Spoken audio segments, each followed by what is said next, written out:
తిష్టతి వా సమయ హ్మ్. సమయః. సమయ సో అనాలంటే ఇక్కడ ఆ! అవునండి. సమయ అనేది సమయ శబ్దం అది పుల్లింగ శబ్దం. సమయ తిష్టతి. హ్మ్. సో, అయితే ఇక్కడ ఏమైంది? హ్మ్. అయితే కొంచెం వినండి అయితే గ్రామర్‌గా మీరు బానే ఆలోచిస్తున్నారు గాబట్టి వినండి. సో, ఇప్పుడు మనకి ప్రకృతిలో ఏమేముంటాయి? ఎన్ని ధాతు శబ్దాలు? హ్మ్. ఇంకా ప్రాతిపదిక శబ్దాలని 2 రకాలు. ప్రాతిపదిక. ధాతు అవునండి. ప్రాతిపదిక. ఆ! అయితే ఈ ధాతువులకి వచ్చే ప్రత్యయాలేంటివి 2 రకాలు. ఓకే. లింగ్ ప్రత్యయాలు వస్తాయి, ఇంకోటి కృతి ప్రత్యయాలు వస్తాయి. అంతే. ఓకేనా? సో, ధాతువులతో వచ్చేటువంటి ప్రత్యయాలు ఈ 2 రకాలు. ఇప్పుడు మనము లకారాలలో ఉన్నంత వరకు తింగులొస్తాయి. ఓకే. అవును. లకారాలకి బయటకెళ్తే కృత్తులొస్తాయి. ఓకే. సరే. సో, ఇప్పుడు లకారాలలో ఉన్నాం కాబట్టి తింగు మీద ఫోకస్ చేయండి. కాకపోతే జస్ట్ ఊరికే మీకు చెప్పాను 2 వస్తాయనేది విషయము. సరే. ఈ తింగులొచ్చినప్పుడు తింగులకి రెండుగా విభజించారు. ఆ తింగులేమేమంట సార్వధాతుకమని ఒకటి, అర్థధాతు. ఆర్ధధాతుకమని ఒకటి. ఓకేనా? ఈ సార్వధాతుకాలలో 4 లకారాలుంటాయి. ఇంక మిగతావన్నీ 10. మొత్తం 10 లకారాలలో 4 పోగా ఎన్నున్నాయి? 6. 6. ఈ 6ంటికి ఆర్ధధాతుకాలు అని పేరు. ఓకే. సో, మరి ఈ సార్వధాతుకాలు ఏమేమి? ఈ 4 ఏంటి?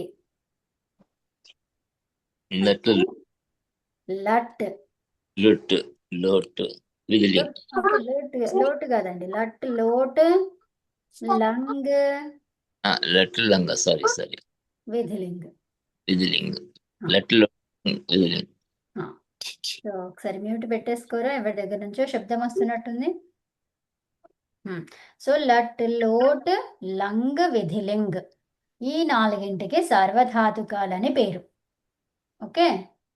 ఈ సార్వధాతుకాలకి ఎవరొస్తారు బైండింగ్ జేయడానికి? తింగ్ ప్రత్యయాన్ని, ధాతువుని రెండింటిని బైండ్ చేయడానికి వికరణ ప్రత్యయాలొస్తాయి. ఓకేనా? ఆ వికరణ ప్రత్యయాలలో షకారము ఎత్తయ్యేవి ఉంటాయి. షకారానికి ఏమని పేరు? ఇత్తని పేరు. సో, షకారానికి ఇత్తని పేరు. ఓకే. సో, షకారము, ఇత్ అని అంటే మొత్తం కలిపి చెప్పండి. షిత్. ఓకే. సో, షిత్తులు ఉంటాయి. తర్వాత ఉకారము ఉన్నది. ఉకారం ఉంది అంటే ఏమైందక్కడ? షిత్తా అది? షకారము ఉందా అందులో? లేదు. కాబట్టి అది షిత్ కాదు. అంటే అది కాకుండా మిగతా వేరే వికరణ ప్రత్యయాలన్నీ కూడా షిత్తులవుతాయి. ఓకే. అన్నిట్లో షకారం ఉంటది. అది ఇప్పుడు నేను రాసి చూపిస్తాను మీకు. అవునో కాదో మీరే చెప్పండి. తర్వాత అవన్నీ ప్రత్యయాలు ఈ లకారాలతో మీరు చేస్తున్నప్పుడు ఇక్కడొచ్చినటువంటి ఈ లకారాలతో మీరు చేస్తున్నప్పుడు ఈ లకారాలతో మాత్రమే చేస్తున్నప్పుడు మనకి ఈ ధాత్వాదేశాలు వస్తాయి. ఈ 11 ధాతువులు ఏవైతే ఉన్నాయో 11 ధాతువులకి ధాత్వాదేశం అంటే ఉన్నది కనిపించేది లేకుండా మిగతాది కొత్తదొస్తది.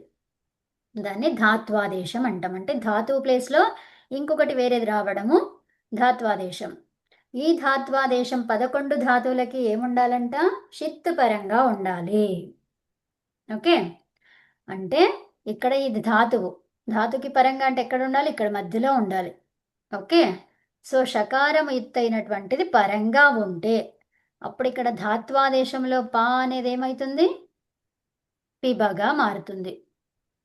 ఓకేనా? సో, మరి 4 లకారాలలోనే ఇది మారుతుంది. మరి ఇంకా వేరే 6 లకారాలలో మనకి తెలిసినటువంటిదేంటి? భవిష్యత్ కాలం ఉంది. అది రిట్ లకారం. ఇప్పుడు రిట్ ఎక్కడొస్తది చెప్పండి నాకు? సార్వధాతుకమా? అర్ధధాతుకమా? ఆర్ధధాతుకం. ఆర్ధధాతుకం. సో, ఆర్ధధాతుకం శేషః అన్నమాట. అంటే ఈ 4 పోగా మిగిలినవేవైతే ఉన్నాయో అవన్నీ కూడా ఆర్ధధాతుకాలు. ఓకే. పేర్లన్నమాట ఇవి. సార్వధాతుకం, ఆర్ధధాతుకం అనేవేంటివి? పేర్లవి. వేటికి పేర్లు పెట్టారు? అంటే తింగ్, షిత్. ఓకే, తింగ్ ప్రత్యయాలకి షిత్ ప్రత్యయాలకి సార్వధాతుకం అని పేరు పెట్టారు. అయితే మరి ఆర్ధధాతుకం అంటే ఏంటి మరి? తింగ్ కాదు, షిత్ కాదు, ఇంకా మిగిలినవన్నీ కూడా ఆర్ధధాతుకాలు. సో శేషములో ఆర్ధధాతుకాలు వస్తాయి. శేషము అంటే మిగిలినవి అని కదా. సో మిగిలినవన్నీ కూడా మరి ఏమేమి మిగిలాయి? అసలు నాకేం లిస్టే తెలియదు కదా. లిస్ట్ తెలియడం అవసరం లేదు. ఏమి కావద్దన్నారు? ఇవి రెండు కాకపోతే అయిపోయి ఇంకా మిగతాదంతా ప్రత్యయం అని పేరు వచ్చింది కదా. సో ఆ ప్రత్యయాలన్నీ కూడా అర్ధధాతుకాలే. అర్థమైందా అండి? లిస్ట్ మనకు అవసరం లేదు. ఇవి రెండు కాకుండా ఉన్నవన్నీ ఆర్ధధాతుకాలు అంతే. క్లియరా? మనకి తింగు ప్రత్యయాలు ఏంటో తెలుసు, 18. మరి షిత్ అంటే ఏంటో చెప్పుకున్నాము. షకారము ఇత్, షకారానికి లోపం జరగడం అన్నమాట. సో చూడండి, ఇప్పుడు నేను షప్ అన్నాను. వికరణ ప్రత్యయాలలో షప్ ఒకటి. సో షప్ అంటే షకారం కనిపిస్తుందా ఇందులో? ఉమ్, కనిపిస్తాం. కనిపిస్తుంది. లేదండి. తర్వాత హా, తర్వాత షా అన్నాను. ఇక్కడ కనిపిస్తుందా? ఉంది. ఉంది.ష్యన్ అన్నాను. ఇక్కడ దీంట్లో కూడా ఉంది. ఉంది. తర్వాత స్నా అన్నాను. ఉంది షకారం ఉంది. స్నమ్, ష్ణం అన్నిట్లలో కూడా ష్ను, ఉంది మేడం. ష్లు ఉందా? ఇవన్నీ కూడా షిత్తు. సో ఉ దీంట్లో లేదు. లేదు. అంటే షకారము లేనటువంటిది ఏదుంది? ఉకారం ఒక్కటే. అవునా? సో ఇప్పుడు మనము ఈ ఉకారం వదిలేసి వికరణ ప్రత్యయాలలో ఊ అనేది వదిలేసి మిగతావన్నీ షిత్ అని చెప్పుకోవచ్చా? చెప్పచ్చా లేదా? చెప్పచ్చు. చెప్పచ్చు. ఇక్కడ షకారానికి మహర్షి పేరు పెట్టారు, ఒక పేరు. ఏమని? షిత్ అండి. ఇత్ అని. షిత్ కాదు. ఇత్. పేరు ఇది. ఎవరికి ఏ పేరు అంటే షకారానికి ఇత్ అయితే షిత్. షిత్ అవుతుంది. అర్థమైనా? సో పేరేంటి? పేరు అనేది ఇత్ అంతే. ఇది పేరు. అవును, ఇది ఇత్ సంజ్ఞ. అనేది పేరు. ఓకే, ఇత్ సంజ్ఞ అంటాం. సంజ్ఞ అంటే పేరు, నామము పేరు కదా. సో నామం. సో ఇప్పుడు ఏమైంది? అది ఇత్ అనేది ఒక పేరు అన్నమాట. ఎవరికి ఆ ఇత్ అని పేరు పెట్టారు? షకారానికి ఇత్ అని పేరు పెట్టారు. ఎక్కడ ఉన్న షకారానికి? ప్రత్యయములో ఆదిగా ఉన్న షకారానికి. ప్రత్యయంలో ఆదిగా ఉందా? షకారం. ఎక్కడుంది ప్రత్యయం? ఏది? ఇదంతా షప్, షా, షన్,ష్నా,ష్నమ్,ష్ణు, ష్లు ఇవన్నీ కూడా ప్రత్యయాలు. ఈ ప్రత్యయాలకి షకారం ఎక్కడుంది? దాని స్థానం ఏంటి? ప్రత్యయానికి ఆదిగా ఉంది. ఆదిగా ఉంది కదా. సో ప్రత్యయానికి ఆదిగా కాదు, ప్రత్యయములో ఆదిగా. ప్రత్యయానికి ఆదిగా అంటే ఏమవుతుంది? ఇక్కడ ముందు అవుతుంది. ప్రత్యయములో ఆదిగా అంటే దాంట్లోనే ఆదిగా. అర్థమైందా అండి? చూడండి, ప్రత్యయానికి ఆది. ప్రత్యయానికి ఆదిలో ఎవరుంటారు? ధాతువు ఉంటుంది. అవునండి. ధాతువు గురించి మాట్లాడుతున్నాం కదా. సో ప్రత్యయములో ఆది. Okay okay. ఆదిగా ఉన్న ప్రత్యయములో ఆదిగా ఉన్న షకారము. అర్థమవుతుందా? ప్రత్యయములో ఏముండాలి? షకారం ఆదిగా ఉండాలి. క్లియరా? Yes yes. ప్రత్యయానికి ఆదిగా అంటే ఇది అయిపోయింది, ధాతువు అయిపోయింది. అదంటే ప్రకృతి అయిపోతుంది అనమాట. ప్రకృతిలో ఎవరుంటే వాళ్ళు కదా. మనం ధాతువు గురించి మాట్లాడితే ధాతు, లేదా ప్రాతిపదిక గురించి మాట్లాడితే ప్రాతిపదిక. అందుకే ప్రకృతి ఉంటుంది. ప్రత్యయానికి ఆదిగా ఎవరుంటారు అంటే ఏం చెప్తారు మీరు? ప్రకృతి ఉంటుంది. ఇప్పుడు షప్ అని పర్టికులర్గా నేను ప్రత్యయం ఇచ్చాను. ఈ వికరణ ప్రత్యయం షప్ ఎక్కడొస్తుంది? దేన్ని కంబైన్ చేయడానికి వస్తుంది? అది ధాతువుని తింగు ప్రత్యయాన్ని కలపడానికి షప్ ఇవి వికరణాలు వస్తాయి కదా. సో కాబట్టి ఇది షప్ వచ్చింది అంటే మీరు ఏం చెప్తారు? ప్రకృతి అని చెప్పకుండా డైరెక్ట్గా ధాతు అని చెప్పాలి. అవునా? అర్థమైందా? తెలిసినప్పుడు కదా ధాతు అనాల్సి. అంటే షప్ వస్తుంది ధాతువు చేత, ఇంకా దానికి వేరే ఆప్షన్ లేదు అక్కడ. ధాతు ప్లస్ షప్ ప్లస్ ప్రత్యయం. కాదండి, ఇప్పుడు షప్ ఉంది. షప్ ఇచ్చాను మీకు నేను. షప్కి ఆ ప్రత్యయానికి ఆదిగా అంటే ఇప్పుడు ఏం చెప్తారు మీరు? ధాతువులో ఉన్నట్టు. అంతే. ప్రకృతి అని చెప్పడానికి అవసరం లేదు అక్కడ. అవును. మీకు ప్రత్యయం ఏంటో నేను ఇవ్వనంత వరకు ప్రకృతి అని చెప్తారు. ప్రత్యయం ఇచ్చిన తర్వాత మళ్ళీ అక్కడ ప్రకృతి అని ఎందుకు అవసరం లేదు కదా. ప్రకృతి అనేది కరెక్టే, అయినా కూడా మీకు ఖచ్చితంగా చెప్పొచ్చు ఏ ప్రకృతో కదా. సో ధాతు ప్రకృతియా లేకపోతే ప్రాతిపదిక ప్రకృతినా మీకు తెలుసు. ఏ ప్రత్యయం దేనికి వస్తుందో తెలిసినప్పుడు మనం కన్ఫామ్గా చెప్పేసేయాలి కదా. ఓకే. సందిగ్ధత ఉన్నప్పుడు ప్రకృతికి అని చెప్పాలి. అర్థమైందా? మంచి. ఇది తా ప్రత్యయం ఉంది. సో ఇప్పుడు ఇదేంటి? కృత్ ప్రత్యయం. ఇది ప్రత్యయం. కృత్ ప్రత్యయం కాబట్టి ఇక్కడ ప్రకృతి అని చెప్తారా ఏం చెప్తారు? ప్రత్యయం అని అంటాం. ఆహా, ఇక్కడ దీనికి ఆదిగా ఏముంటది? ఆదిలో ఏముంటది?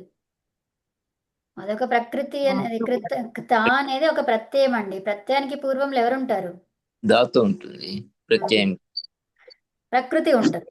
ఆ ప్రకృతిలో ఈ తా ప్రత్యయం అనేది జస్ట్ ధాతువుతోనే వస్తుంది కాబట్టి ఇక్కడ ధాతువు అది చెప్పాలి. కలిపినాక కూడా. ఓకే. క్లియరా? మంచిది మేడం. సో అర్థమైంది కదా మీకు పాయింట్ ఏంటనేది? మళ్ళీ ఒకసారి కొంచెం మీరు ధాతువును మళ్ళీ ఒకసారి చెప్తానమ్మా. సో ఇప్పుడు ప్రకృతి అన్నాం. ఓకే, ప్రత్యయానికి ఆదిగా ఎవరుంటారు? ప్రకృతి. ఓకే, సో నేను ఇప్పుడు ఏమన్నాను? జనరల్గా చెప్పాను ప్రత్యయానికి ఆదిగా ఏముంటుంది అంటే ఆన్సర్ ఏంటి? ప్రకృతి. ఎందుకు? ఏ ప్రత్యయమో నేనేం చెప్పలేదు, మెన్షన్ చేయలేదు కాబట్టి ప్రకృతి. క్లియరా? అర్థం. అర్థమైంది. ప్రత్యయానికి ఆదిగా ఉండేది ప్రకృతి మీరు ఇవ్వనప్పుడు, ప్రత్యయం ఇవ్వనప్పుడు అంతే అంతే కదండి. అంతే. నెక్స్ట్ ఇప్పుడు ప్రత్యయం నేను ఇచ్చాను ఏమని? అతి అని ఇచ్చాను. ఇప్పుడు ఏముంటది? ఇప్పుడు అతి ప్రత్యయానికి ఆదిగా ఏముంటది? ఇప్పుడు ధాతు ఉంటుంది. ప్రత్యయానికి ధాతు ఉంటుంది. ఇచ్చారు కాబట్టి ధాతు ఉంటుంది. ధాతు ఉత్తమం ఉంటుంది. ఉత్తమం ఉత్తమం, సూపర్ అమ్మా.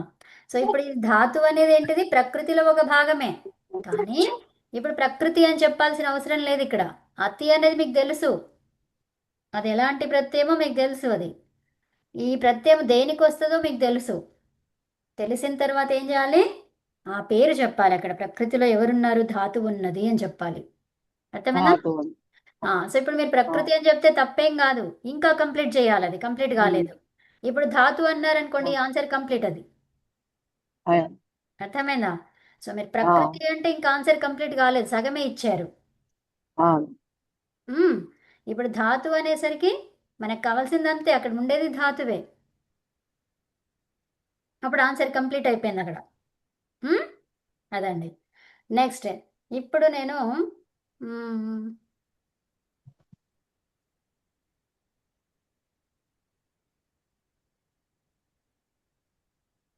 ఆమన్నాను.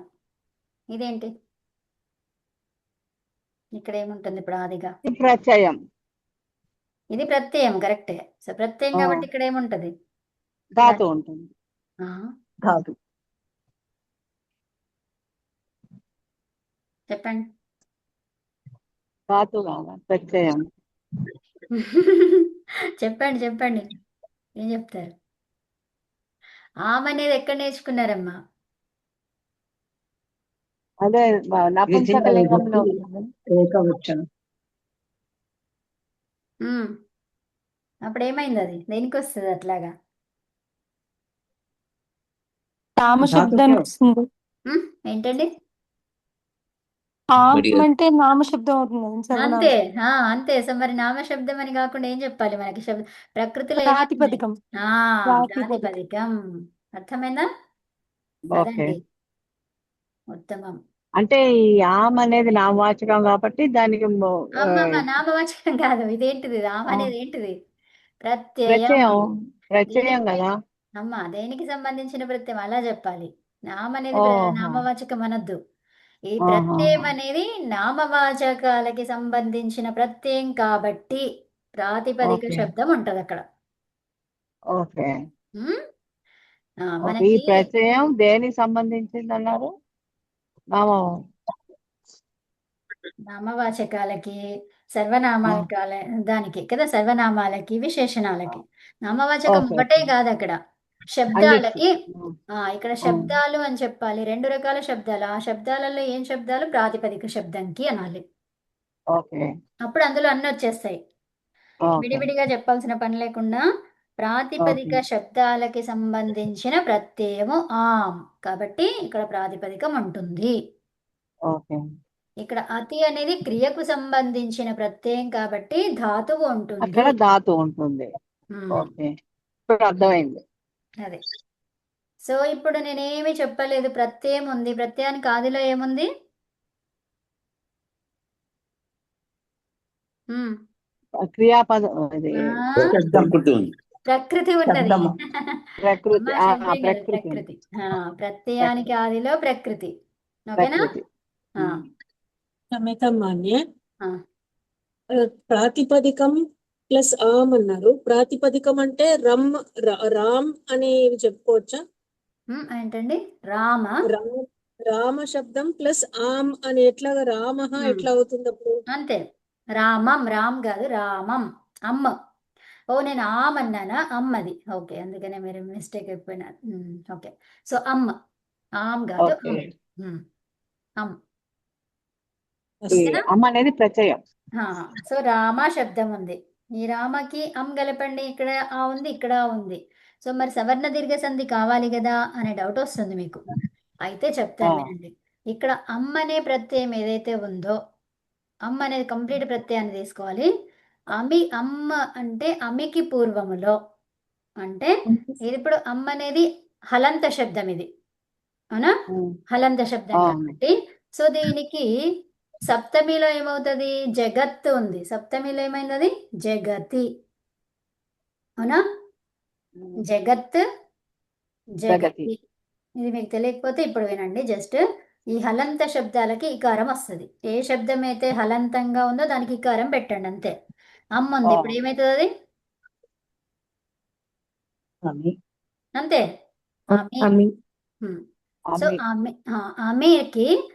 అమికి ఏమన్నాం ఇక్కడ? ఇదేమంటున్నాం ఇక్కడ? ముందు అంటే ఏమనాలి? పూర్వం.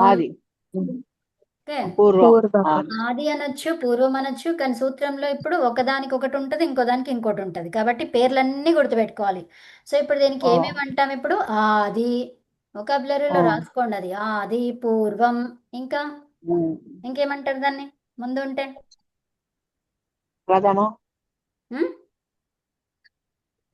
ముందు ఉంటే ఏమంటాం? ఇంకా పూర్వం ఇంకా ఇంకేమన్నా ఉందా? ప్రథమం అంటారు ప్రథమంగా, ఉత్తమం. ప్రథమంగా అంటాం కదా.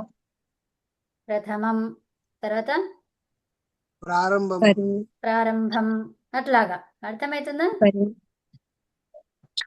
ముందు పరే. అని కూడా అనొచ్చు. ఇక ముందు పరే అంటాం. అంటే దానికి ఇక సంస్కృతంలో చెప్తున్నారు మీరు కదా. సో పరే, అవునా? ఉత్తమం.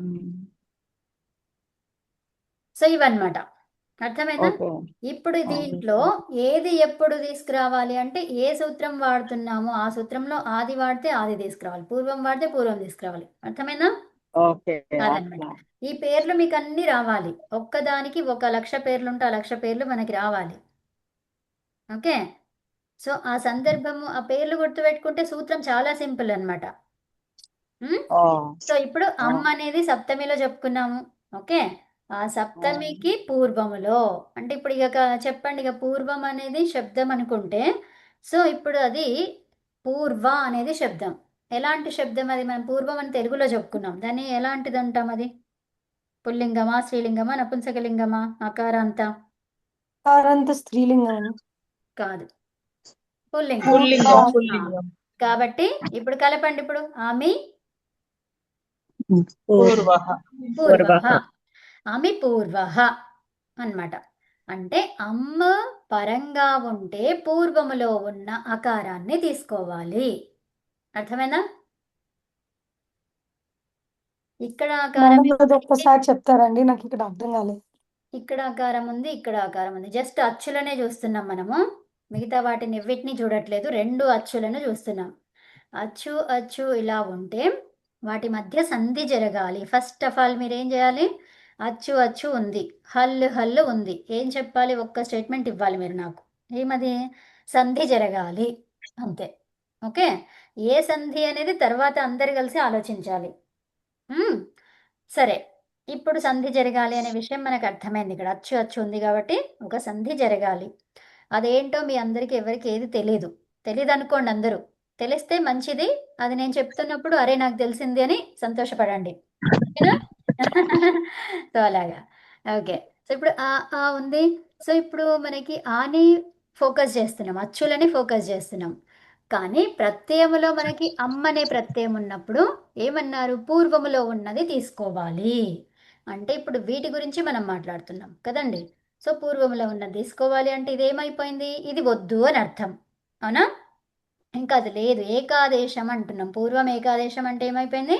రెండు కలిపి మళ్ళీ ఒకసారి చెప్పండి చెప్తున్నా ప్లీజ్ వినండి. ప్లీజ్. అమ్మా చెప్తా వినండి. ప్లీజ్ అక్కర్లేదు, జస్ట్ ఒకసారి అడిగితే చాలు. ఓకేనా?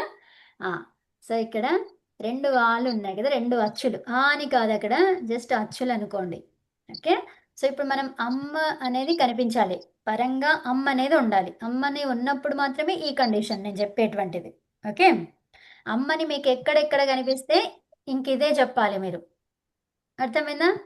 మీకు ఇప్పుడు ద్వితీయ విభక్తి వస్తుంది, అక్కడ అమ్మ వచ్చింది అంటే మీరు ఇది చెప్పాలి. మీకు ఈ కన్ఫర్మేషన్ ఇదంతా మీ మనసులోకి రావాలి.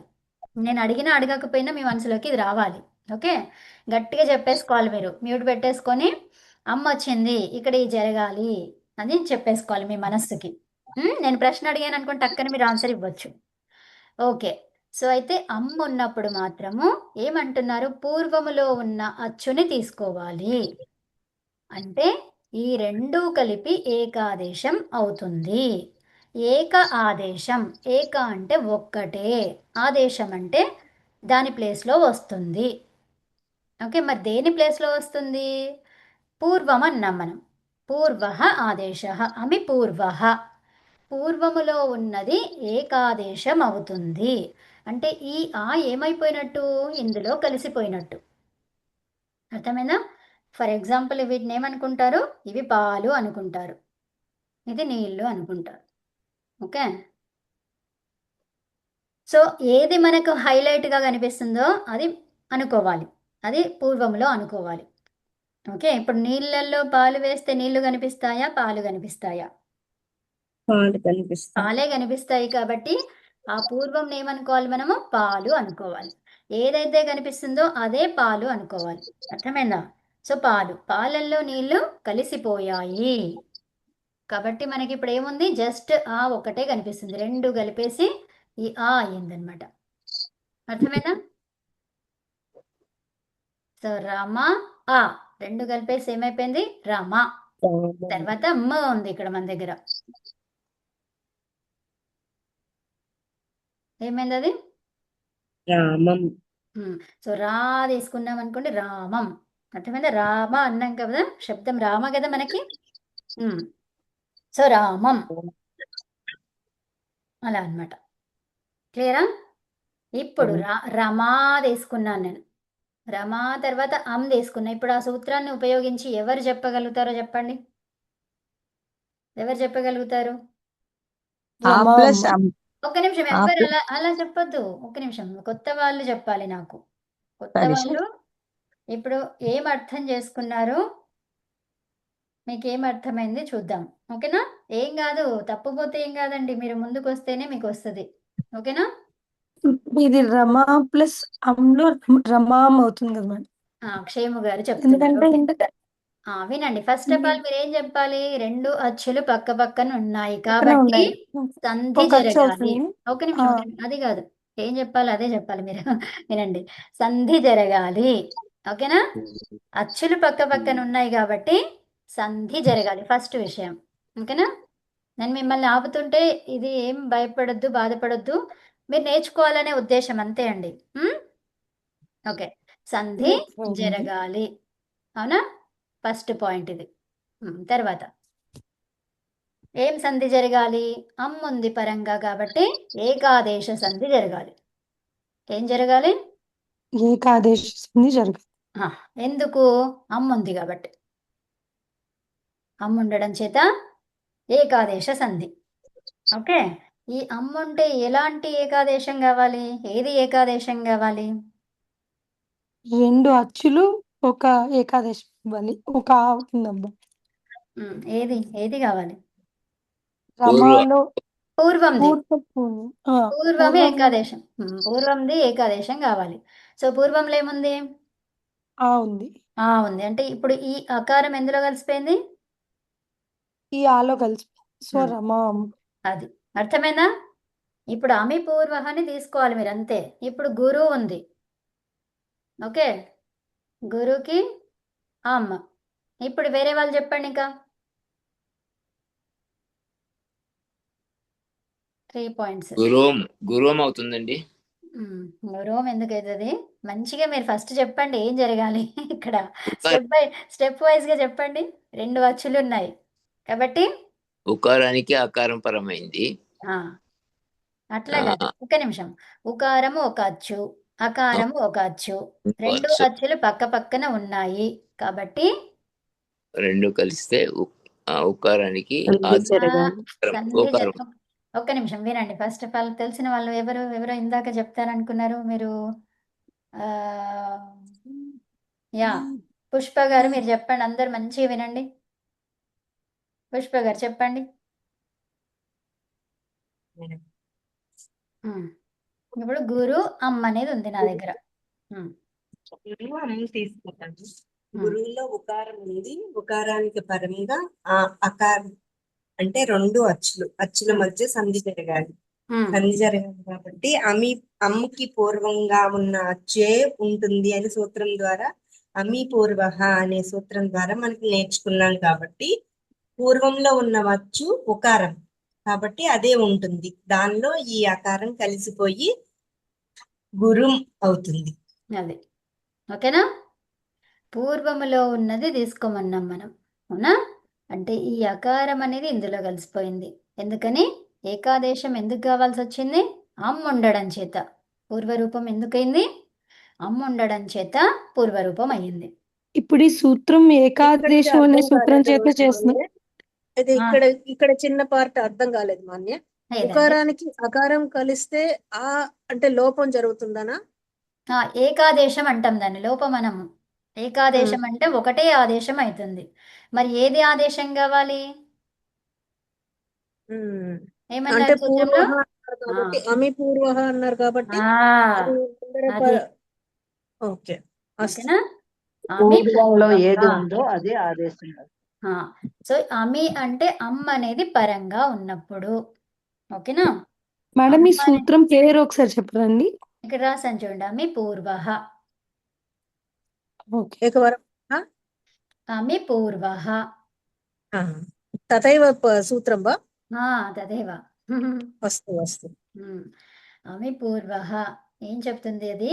అం ప్రత్యయము పరంగా ఉంటే, అంటే దేనికైతే, ఏ శబ్దానికైతే అం ప్రత్యయము పరంగా ఉందో అప్పుడు ఆ శబ్దం అనేది, శబ్దములో ఉన్నటువంటి అచ్చు మాత్రమే ఏకాదేశం అవుతుంది.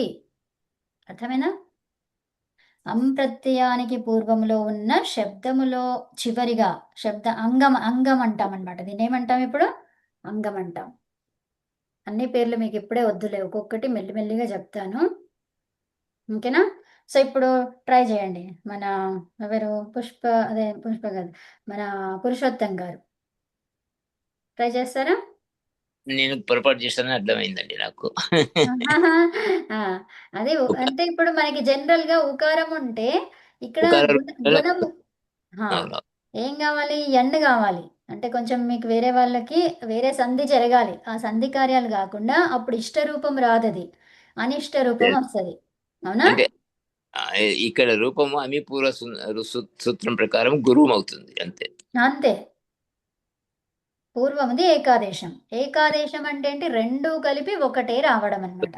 మరి ఏ ఒక్కటి తీసుకోవాలి? ఏ ఒక్కటి తీసుకోవాలంటే సూత్రం చెప్తుంది, పూర్వంలో తీసుకో అని చెప్తుంది. పూర్వ అన్నారు.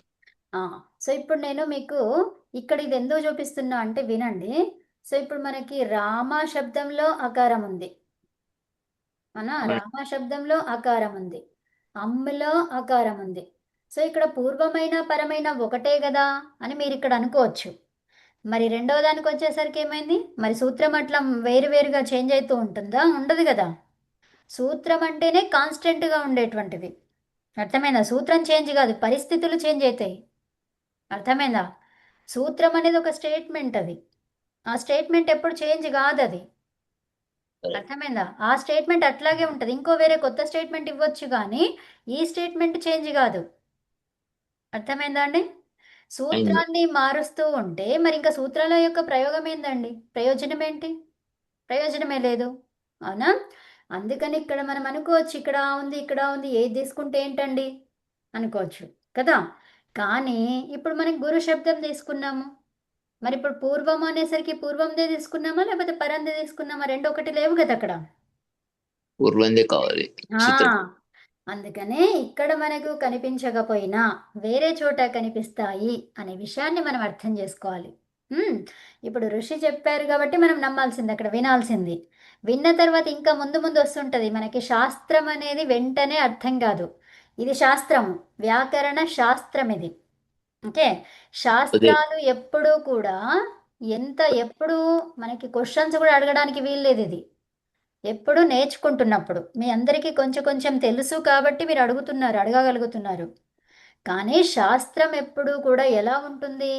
ఒక సంవత్సర పాటు, ఓకే, లేదా 6 నెలల పాటు నేర్చుకున్న తర్వాత క్వశ్చన్ అడిగే అర్హత వస్తుంది అక్కడ.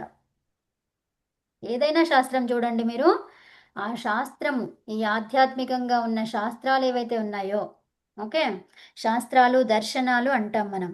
అవునా? ఈ దర్శనాలే శాస్త్రాలు అన్నమాట.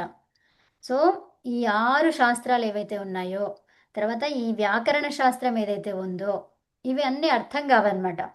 ఎందుకంటే ఒకదానికొకటి లింక్ ఉంటుంది. ఆ లింక్ కంప్లీట్ చేయలేదు కదా. చేయలేనప్పుడు మనకి ఎలా ఓ ప్రశ్న అడగడానికి కూడా రాదనమాట కదా. ఉమ్.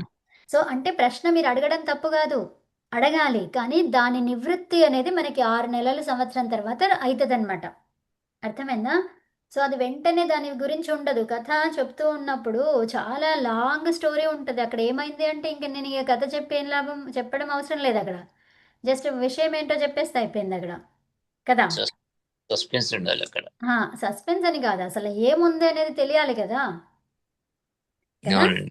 సో అదనమాట. అంటే విషయాలన్నీ మిస్ అయిపోతాయి. ఇప్పుడు నేను ఆల్రెడీ మీకు ఇక్కడ పిబతి ఉంది ఆల్రెడీ ఇచ్చేసిండ్రు, ఇంకా దానికి తెలుసుకోవాల్సింది మీరు ఏం లేదనుకుంటే ఏం లేదు అక్కడ కదా. అవునా? ఎలా వచ్చిందో తెలుసుకోవాలి. అది ఎలా వచ్చింది అన్నప్పుడు మనకి అదంతా స్టెప్ బై స్టెప్ కావాలి కదా. అంటే ఇది ఒకటేసారికి అర్థం కాదనమాట. కంప్లీట్ అంటే అర్థం కాదు, క్వశ్చన్ అడగాలి. అడిగి దాని సమాధానం మళ్ళీ వస్తుందండి అని మేము చెప్తామన్నమాట.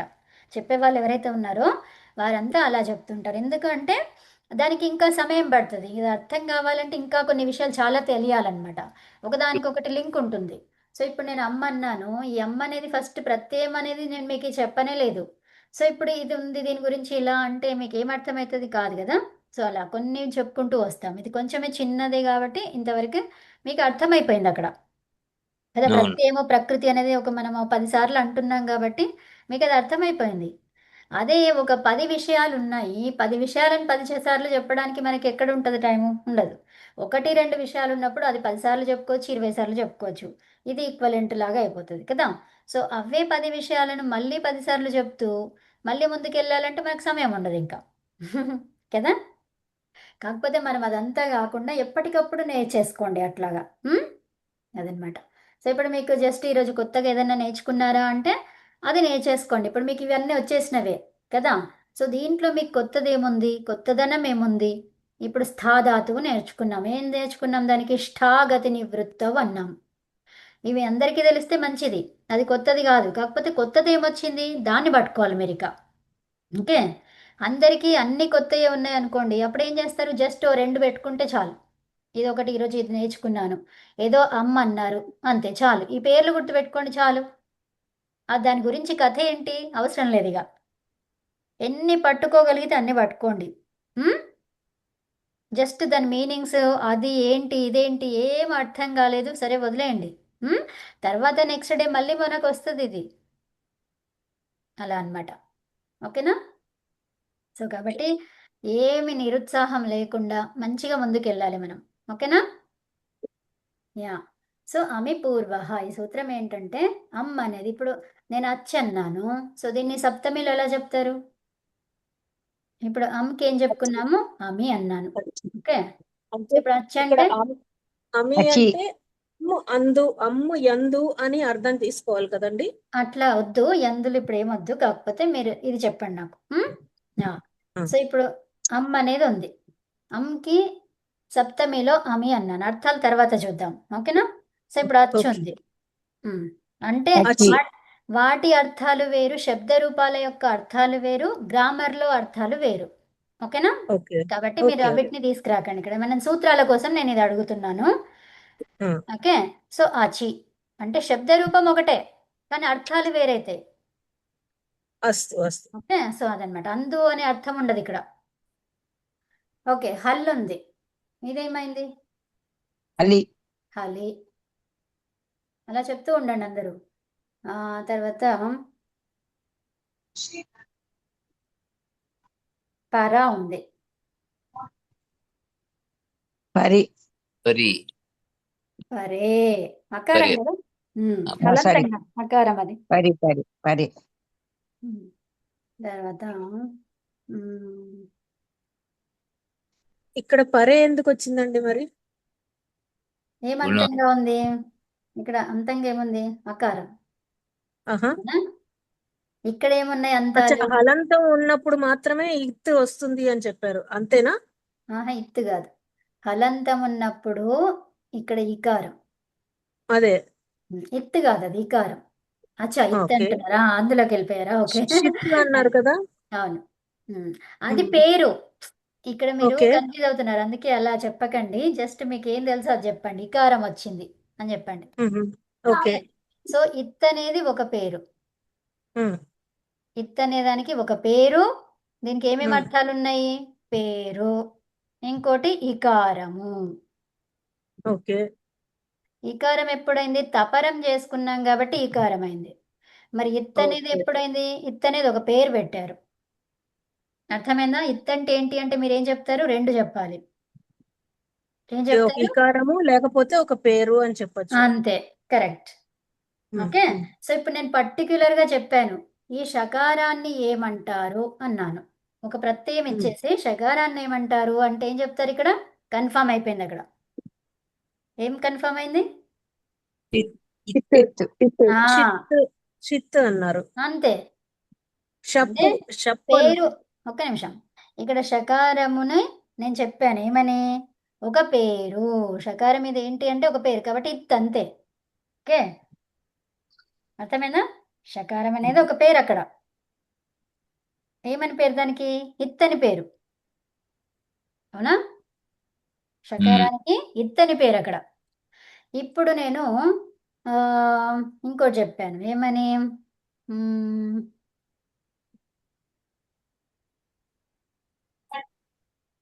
ఇక్కడ అత్ అన్న, అత్తు కాకుండా ఇప్పుడు నేను ఇకారం గురించి మాట్లాడుతున్నాను కాబట్టి ఇత్ అన్నాను.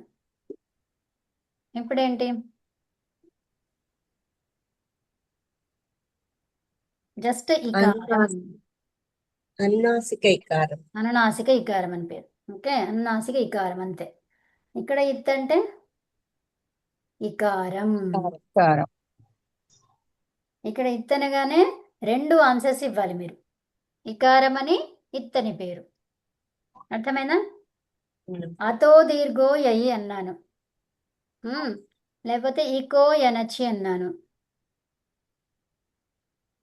మేడం నాకు ఒకసారి ఆచ్ ప్లస్ ఈ చెప్పారు కదండి, అదొక్కసారి రిపీట్ చేయగలుగుతారా? అది అర్థం కాలేదు. ఏదది?